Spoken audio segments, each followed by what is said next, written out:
நேயர்களை வணக்கம். நான் உங்கள் மார்ஷல். இன்றைய சிறப்பு நேர்காணலுக்காக நம்முடன் மூத்த பத்திரிகையாளர் திரு மணி இணைந்திருக்கிறார். வாருங்கள் அவரோடு பேசலாம். சார் வணக்கம்.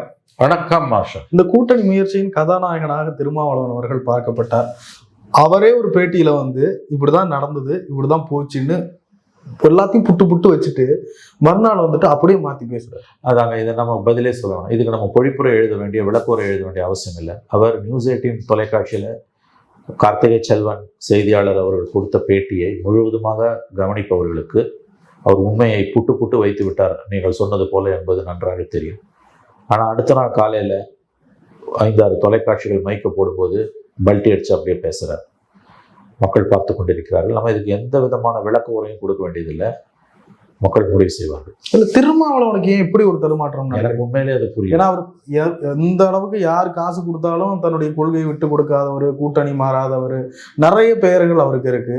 பட் இந்த ஒரு விஷயத்துல அவருடைய கருத்துல இருந்து ஜம்ப் ஆகிக்கிட்டே இருக்காரு. மேபி மார்ஷல், அதுக்கு ஒரு காரணம் அவருடைய வாக்கு வங்கி இன்று கணிசமான அளவு குறைந்தது 70% 80% விஜய் பக்கம் நகர்ந்து விட்டு அந்த ஒரு விரக்தி காரணமாக அவர் இப்படி பேசுகிறாரோ என்றுதான் நான் பார்க்கிறேன். கணிசமான அளவு தன் வாக்கு வங்கியை இழந்திருக்கிறார், நிரந்தரமாக இழந்திருக்கிறார். அந்த விரக்தி காரணமாக தான் அனுபவசாலியான திருமாவளவனே மாற்றி மாற்றி பேசுகிறார். அது டிஜிட்டலில் பேசுனீங்கன்னா அது கொடுக்கக்கூடிய தாக்கம் என்பது வேறு. பிரிண்ட்லையாவது மிஸ்கோட் பண்ணிட்டாங்கன்னு சொல்லலாம், அதை தவறாக எழுதிட்டாங்க. டிவியில் வார்த்தை இருக்குது சார், தெளிவாக இருக்குது. அடுத்த நாள் 24 மணி நேரத்துக்குள்ள மறுபடியும் கூட்டிக்காரனை போட்டு வேறு மாதிரி பேசுகிறாருன்னா அதுக்கு நம்ம கிரியேட் பண்ண வேணாம். மக்கள் பார்க்குறாங்க, மக்கள் முடிவு பண்ணிட்டோம். திருமாவளவன் அவர்கள் இப்போ அவர்களுடைய ஓட்டு பெருசாக போயிருக்கு அப்படின்றீங்க. பட் வழக்கமாக அவர் இடையில தோல்வி தான் அடைஞ்சிருக்காரு. 2 சீட்டு 2 எம்எல்ஏ வந்திருக்கு. போன தடவை 4, இந்த தடவை 2. போன தடவை 4 வாங்கினதை விட இந்த தடவை 2 வாங்கினது மிகப்பெரிய தோல்வி. ஏன்னா வாக்கு வங்கி வெளியேறி இருக்கு.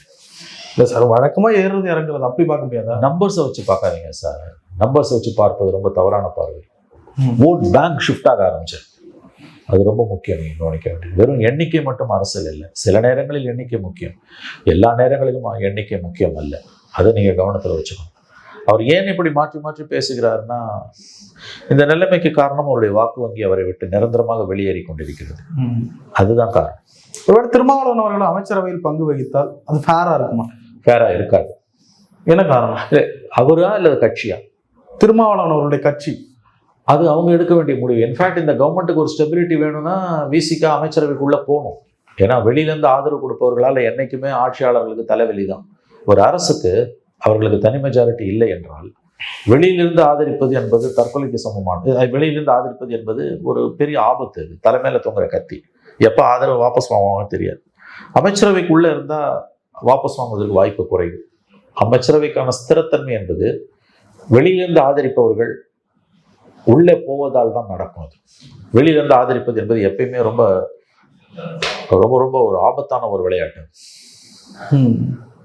உள்ள இருக்கணும், நீங்க வெளியில இருந்தீங்கன்னா சிக்கல் தான். இல்ல, திமுகவினுடைய கூட்டணியில இருந்து அங்க ஓட்டுகளை வாங்கி இப்படி போறாரு. இல்ல, இப்ப அவர் அமைச்சரவைக்குள்ள போயிட்டாரா திமுக கூட்டணி உள்ள இருக்க முடியாது, அது உண்மை. இப்ப நாங்க திமுக கூட்டணியில இருக்கோம், அரசை ஆதரிக்கிறோம் அவங்க பேசுறாங்க இடதுசாரிகளும் விசிகாவும். ஒருவேளை அமைச்சரவைக்குள்ள இவர்கள் போவார்களே, ஆனால் லெப்ட் போவாது. விசிகாவுக்கு அந்த ஆசை இன்னமும் இருக்கிறது. எனக்கு தெரிஞ்சு அவங்க சபை உள்ள போனாங்கன்னா இந்த அரசுக்கு ஒரு ஸ்திரத்தன்மை கிடைக்கும்.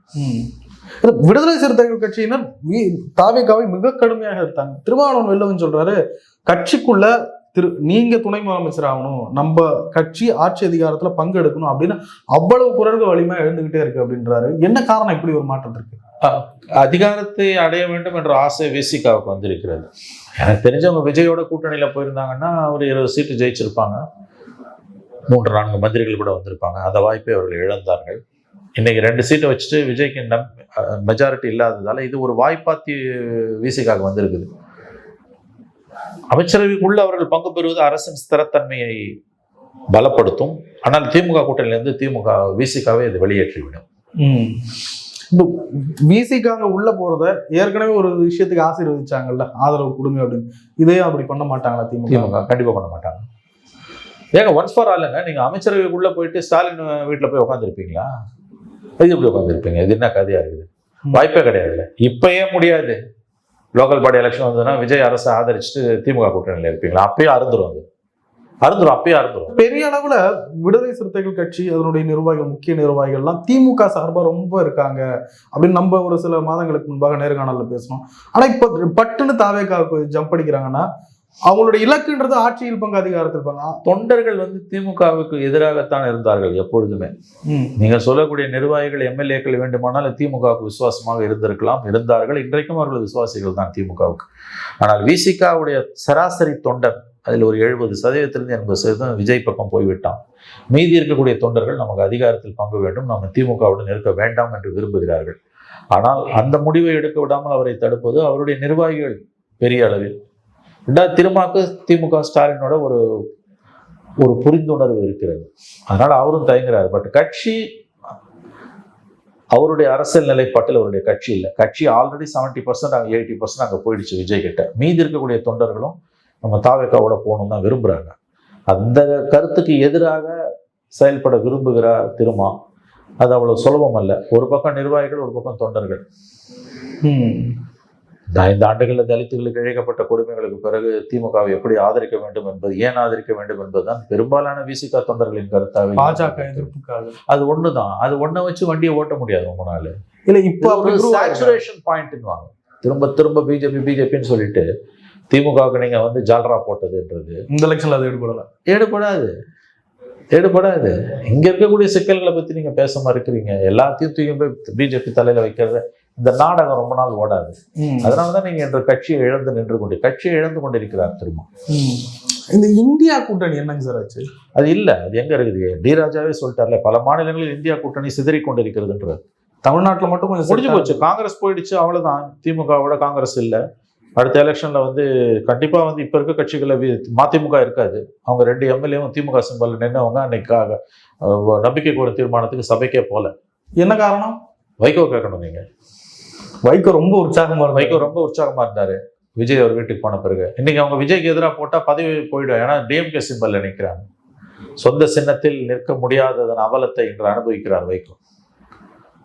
ஆனா ஒரு கட்டத்துல கண்டிப்பா அவர் அடுத்த எலெக்ஷன்ல திமுக இருக்க மாட்டார், எழுதி வைத்துக் கொள்ளுங்கள். ஏன்னா கடந்த தேர்தலில் கூட்டணி கட்சிகளை திமுக 1 சீட்டு 2 சீட்டுக்கு பாடாய்படுத்தியது. பேசணும், வெளியில கொட்டினாரு. இன்னைக்கு அதுக்கான பலனை தான் அனுபவிக்கிறாங்க. அதுல எந்த சந்தேகம் காணும். 1 சீட்டு கொடுக்கறதுக்கு சிபிஎம் எவ்வளவு தூரம் இழிவுபடுத்தினாங்க. ஆட்சி இழந்து நிற்கிறார்கள். இல்ல, அப்ப ஆல் இண்டியா லெவல்ல பாஜக எதிர்ப்புல திமுக உறுதியா இருக்குமா? இனி நல்ல கேள்வி. அது எந்த அளவு உறுதியா இருக்குன்னு எனக்கு தெரியல. அதுல கூட மாற்றங்கள் வரலாம் என்று சொல்லப்படுகிறது. நான் ஒரு 2 விஷயத்தை உங்களுக்கு சொல்றேன். திமுகவோட பிஜேபி எதிர்ப்பு முனை மழுங்கி கொண்டிருக்கிறது என்ற சந்தேகத்தை மிக வலுவாக எழுப்பக்கூடிய 2 சம்பவங்களை நான் சொல்றேன். இந்த தேர்தல் முடிவுகளுக்கு பிறகு நடந்த 2 சம்பவங்களை உங்களுக்கு சொல்றேன். நீட் தேர்வில் ஒரு கொலாப்ஸ் நடந்தது. ஆமா, அது எதிர்த்து திமுக ஆர்ப்பாட்டம் பண்ணிச்சா? பெருசா ஒன்றும் தெரியும். ஒண்ணுமே பண்ணலங்க. திராவிடர் கழகம் நடத்தின ஆர்ப்பாட்டத்தில் டிகே செல்வம் கலந்துக்கிறாரு. அது உங்க கட்சி இல்லை, அது வேற கட்சி, வேற அமைப்பு. திருமாவளவனும் டிகேஎஸும் கலந்துக்கிறாங்க. திமுக ஏதாவது ஆர்ப்பாட்டம் பண்ணிச்சா? கடந்த 7 ஆண்டுகள்ல திமுகவோட ஆதார சுருதியா பொலிட்டிக்கல் இஷ்யூவா இருந்தது எது? நீட். இன்னைக்கு 2 லட்சம் பேர் தெருவில் நிற்கிறான். 22 லட்சம் மாணவர்கள் தெருவில் நிற்கிறான். ஒரு குடும்ப அரங்கேறி இருக்கு. திமுக ஆங்கிள் இருந்து பார்த்தா இதுங்க அப்படியே கச்சை கட்டிக்கிட்டு போய் ரோட்ல இறங்கி மோடிக்கு எதிராக ஆர்ப்பாட்டம் பண்ணிருக்கணும்ல. ஏன் ஒரு ஆர்ப்பாட்டத்தை கூட திமுக பண்ணல? 1. 2வது, பெட்ரோல் டீசல் விலை உயர்த்தப்பட்டிருக்கிறது. வழக்கமான திமுக அடுத்த நாள் போராட்டத்தில் குதிக்கல. ஏன் தமிழ்நாட்டில் ஒரு போராட்டத்தை கூட திமுக அறிவிக்கல? கண்டனம் தெரிவித்து மு க ஸ்டாலின் அறிக்கை கொடுக்கிறார். ஆர்ப்பாட்டம் ஏன் சார் பண்ணல? கடந்த காலங்கள் இப்படிதான் இருந்தீங்களா? இடதுசாரிகளும் விசிகாவும் ஆர்ப்பாட்டத்தை அறிவிச்சிருக்காங்க, திமுக ஆர்ப்பாட்டம் பண்ணல. அப்ப இந்த 2 விஷயம் மார்ஷல்.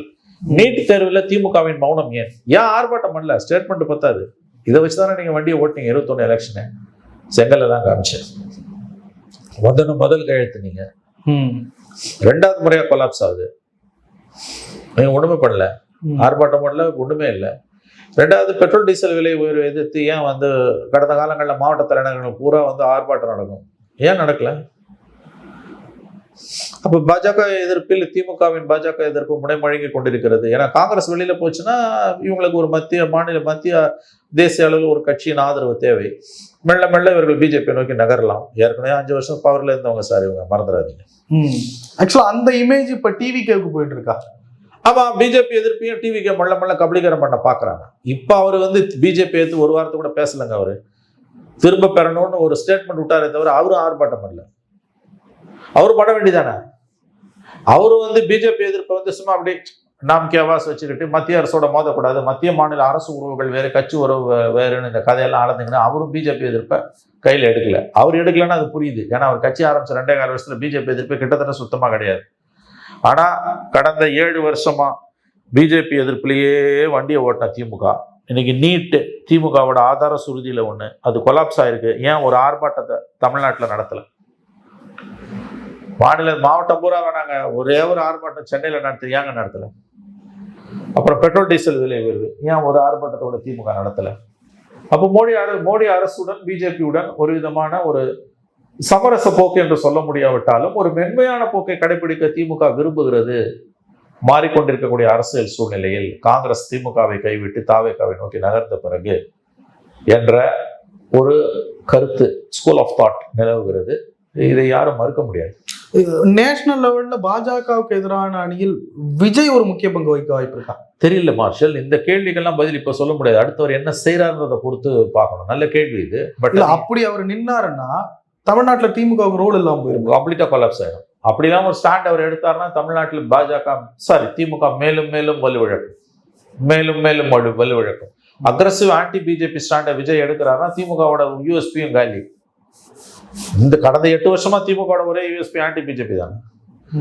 அதுக்கு இன்னொரு ஆள் வந்துட்டாருன்னா எப்படி அண்ணா திமுக ஆன்டி டிஎம்கே பேச ஒரு ஆள் வந்தோன்னா வாக்கு வங்கி சிதறியதோ சின்ன பின்னமானதோ அந்த மாதிரி ஆன்டி பிஜேபிக்கு வலுவான ஒரு வாய்ஸ் வருது தமிழ்நாட்டில் விஜய் ரூபத்துலன்னா திமுகவின் வாக்கு வங்கி மேலும் மேலும் சிதை. இல்லை, ஆனால் 2014 அப்படி ஒரு நிலைமை இருந்ததுல்ல, மோடியா லேடியான்னு ஜெயலலிதா அம்மா அவர்கள் ஒரு பக்கம், இன்னொரு பக்கம் திமுக அணி. இல்லைங்க, அப்போ திமுக சைபர், காங்கிரஸ் சைபர், அந்த அம்மா தான் 37 ஜெயிச்சாங்க.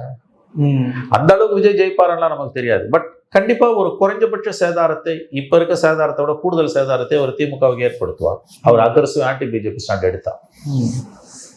எடுப்பாரான்னு தெரியாது. ஏன்னா நிர்வாக ரீதியாக அவருக்கு கம்பல்ஷன் இருக்கு.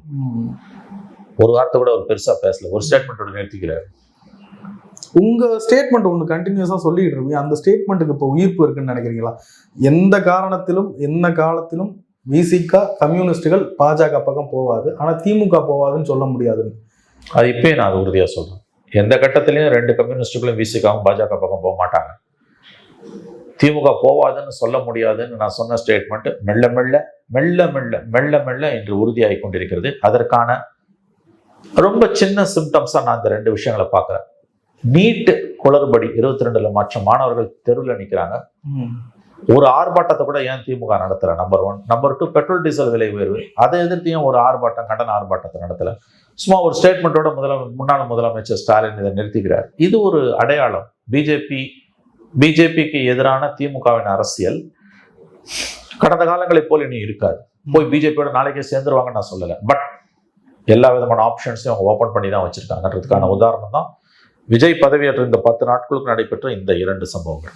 ஆனா கடந்த காலத்துல ஸ்டாலின் அவர்கள் வெளிப்படையா டிக்ளேர் பண்ணிருக்காங்க, எந்த காலத்துல குறைஞ்சபட்சம். அது ஒவ்வொரு காலத்திலும் அரசியல்வாதிகள் எல்லாரும் அப்படிதான் சொல்லுவாங்க. ஜெயலலிதா 99 ஜூலை 4 பீச்சில் சொன்னாங்க, இனி என் வாழ்நாளில் என்றும் பிஜேபியுடன் சேர மாட்டேன். 99 ஜூலை 4 சொன்னவங்க 2004 மக்களவைத் தேர்தலில் போய் சேர்ந்தாங்க.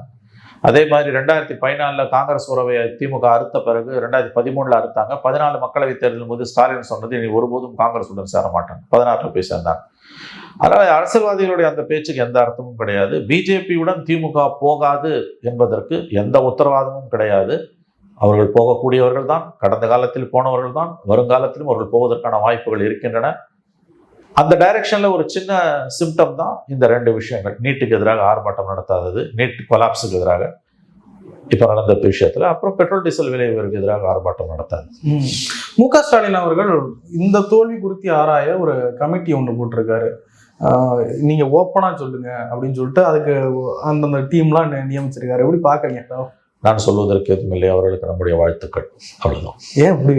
அவ்வளவுதான், அதுக்கு மேல ஒண்ணும் இல்லை அதுல பேசுறது. எல்லாருக்கும் எல்லாம் தெரியும். கட்சிக்காரன் உண்மையான தொண்டன் மனம் குமரி இருக்கிறான். அந்த பிரச்சனையெல்லாம் தீர்ப்பதற்கு தலைமை தயாராக இல்லை. மற்றும் ஒரு நாடகத்தை கட்சி தலைமை அரங்கேற்று. இதுல என்ன நாடகம்? இது நாடகம் தான், போக போக உங்களுக்கு புரியும். இல்ல சார், உங்களுக்கு புரியாவிட்டால் நல்லது. பல நாடகங்களில் இது ஒரு நாடகம். பிரச்சனையின் மூல வேரை கண்டறியவும் குறைகளை களையவும் கட்சி தலைமைக்கு விருப்பம் இல்லை. அது அவங்களால முடியாது. இல்ல விருப்பப்பட்டு தான் மாவட்ட முறையோடி போயிருக்கக்கூடிய வியாதி. அதற்கு மேம்போக்கான சில மருந்துகளால் தீர்வு காண முடியாது. நிறைய விஷயங்களை நன்றி.